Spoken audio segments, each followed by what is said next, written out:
नमस्कार।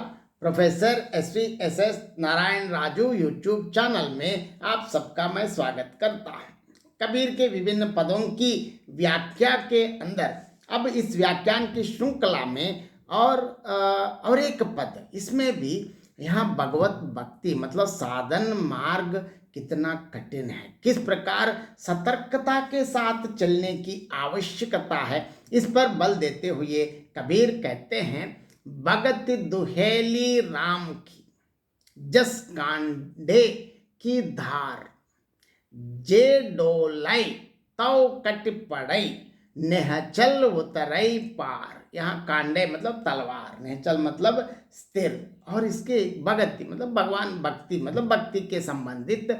यहाँ देखिए, प्रभु परम तत्व या परमात्मा या परब्रह्म या ज्ञान ब्रह्म की बात करते हैं। यहाँ ज्ञान मार्ग मतलब जो जिस प्रकार प्रभु को पाने के लिए जिस मार्ग में मतलब भक्ति के मार्ग में जो जाते हैं, यह भक्ति मार्ग कैसे हैं? यह भक्ति तलवार की धार पर चलने के समान अत्यंत कठिन है। हम सब जानते हैं तलवार के धार पर चलना मतलब बहुत संतुलित रूप से चलना पड़ता है। अगर थोड़ा भी अगर संतुलन बिगड़ जाता है तो कट जाते हैं।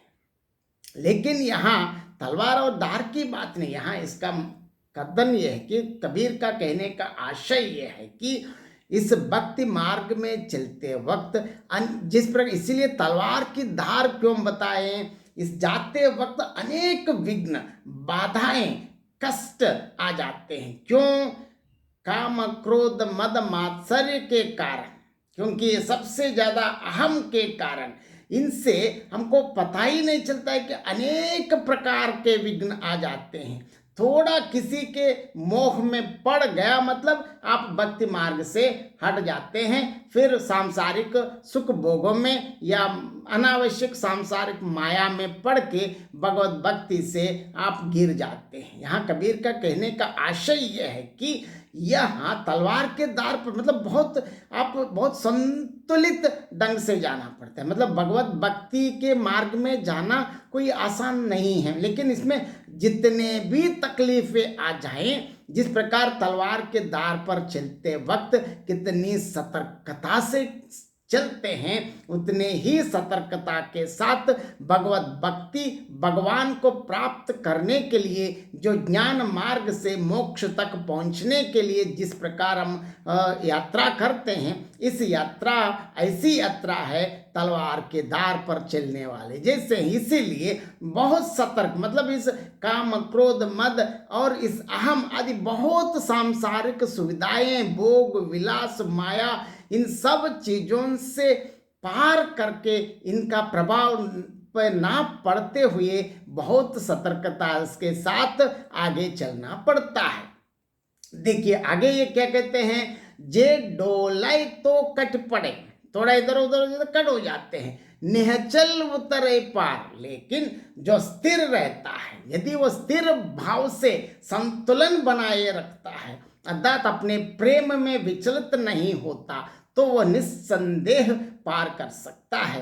अर्थात इसका मतलब, क्योंकि जो व्यक्ति इन सांसारिक क्लेश, विघ्न, बाधाएं, तकलीफ और अहम से इन सारी चीजों के प्रभाव में ना पड़कर सांसारिक विलास या सुख सुविधाओं से आकर्षित ना होकर बिल्कुल मन वच क्रम मतलब मनसा वाचा कर्मणा भगवत भक्ति में लीन होकर भगवान पर अचंचल विश्वास के साथ, अटूट श्रद्धा के साथ जो आगे जाता है, वह मतलब स्थिर होकर जो मतलब यात्रा करते हैं, वो बिल्कुल इस अज्ञान रूपी इस माया को पार करके भगवत प्राप्त कर सकता है। यहाँ इसका मतलब साधना में वो सफल हो सकता है। यहाँ इस प्रकार कबीर का कहना यह है कि स्थिर रह के, क्योंकि भगत दुहेली राम की जस कांडे की दार, जे डोलाई तो कट पड़े, निहचल उतरे पार। यहाँ इसका मतलब जो निश्चल मतलब निष्काम भक्ति से, क्योंकि पूर्णतः भक्ति के अलावा और कुछ नहीं, जिस प्रकार अत्यंत स्थिर भाव के साथ भगवत प्राप्ति के साधन रास्ते पर निकलता है, वो स्थिर होकर भगवत भक्ति को प्राप्त कर सकता है। बहुत बहुत धन्यवाद।